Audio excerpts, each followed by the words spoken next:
Welcome back to the John Mendola Show on WILK 1042 in the morning. Continue the conversation. Let's talk Wyoming Area Warriors boys basketball. Pete Moses, the head coach, joining us. Good morning, Pete. Good morning, John. Well, it's been a pretty good run so far for the Warriors. Let's talk about what's going well there and why you guys won in those games.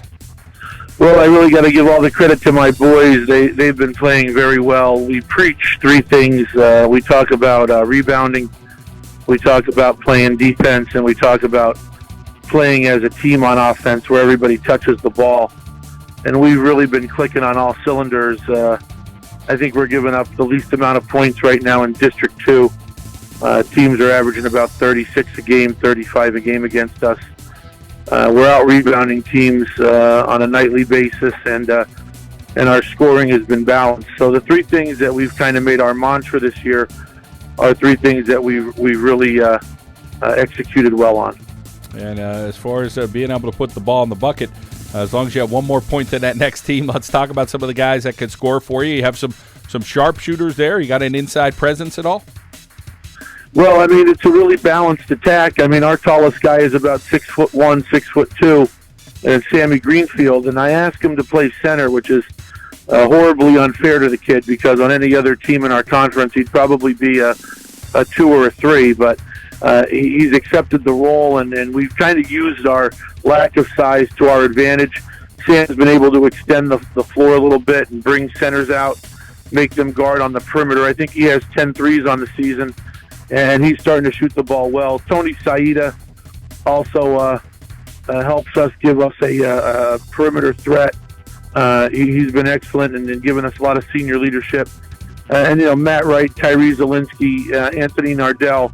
We really have a balanced attack. I think we have 5 guys averaging between 7 and 11 a game. So night in and night out, we're getting contributions from everybody. How about for you? We talked to Coach Al Tavilla from GAR a few minutes ago about this open schedule. How about playing a team like a Wyoming Valley West and some of these other schools? And you finding a liking to take on some of these other teams? I like the schedule this season. I like the fact that we're going to play teams bigger than us. We're going to play teams smaller than us, and we're going to play teams our size. And at the end of the day, nobody's going to have any excuses. Nobody's going to be able to say, you played a light schedule, we played a tough schedule, or vice versa. There's 18 teams in the conference. We're going to play every team in the conference, and so is everybody else in our division. So at the end of the day, however it shakes out, the best team will be on top, and that's just the way it'll be. I actually look forward to it. I think that playing the Hazeltons and Pittston's and Valley Wests, I think that helps us.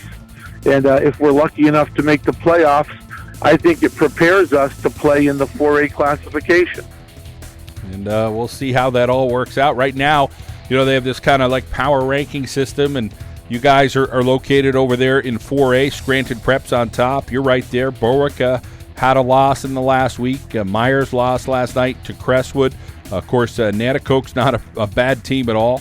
And GAR somewhere in that mix, too, along with Tunkhannock. And GAR, I think, is one of those teams that, they give Hazelton the best shot. And then they kind of pulled maybe a mild upset against Dallas last night. Well, I just think Division II is a very, very tough division. When you look at the addition of Myers, who's been a perennial, district contender, and, GAR and Nanticoke. Berwick went to the district final last year. And then, Tunkhannock, who's got 3 returning players who are just excellent ball players. A lot of people thought they lost Tony Maloney and they weren't going to be that good. They have some kids coming back and a new coach who really, really knows the game of basketball and has them running some great sets. There's not a night off from this point on. Every game we play is either against Division I or Division II, and there's not one night off from now until the end of February. So I think it's going to be a battle. And I tell my guys, with this new rating system, you cannot take a night off. You just can't. Every game is a must-win.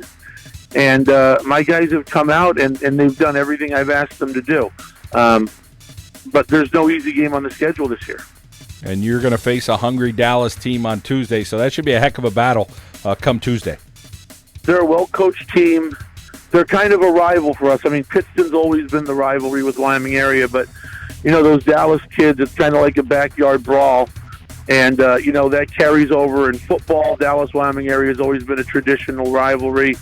In basketball, it's become a little bit of a rivalry. And, the last place I coached before I came to Wyoming area was Dallas. So I obviously want to get a win against them and beat that team. But, my boys they're coming every night. They're bringing their lunch pail. They're prepared to work hard. We're gutting games out. We're playing games we want to play in the 40s. We're holding teams under 40 points a game this year. It's just remarkable. Even in our loss to Crestwood, our one loss, we held them to 41. That was just a gutsy defensive effort by both teams, and a game that we could have won. It's just the Dallas team is going to be prepared for us. They're going to execute very well, and we're going to have to rebound and defend and make sure we don't give them any offensive putbacks. They've got some kids that can play down low, and the Bittner kid is just an outstanding player. So he's kind of the engine that makes that team run, and we're going to have to make sure we're prepared to stop him too. Well, Pete, we appreciate your time this morning and the insight in the Wyoming Area Warriors basketball team. Tuesday they play the Mountaineers at Dallas, and enjoy your weekend. Okay, Pete? Thanks, John. All right, Pete Moses, the head coach there for WA. We come back here on the show. We'll talk Bloomsburg University men's basketball. Big game today against East Stroudsburg University. Let's head out now to our local State Farm insurance agent, Fred Forte break. Like a good neighbor, Fred Forte is there. We'll be back here in WILK.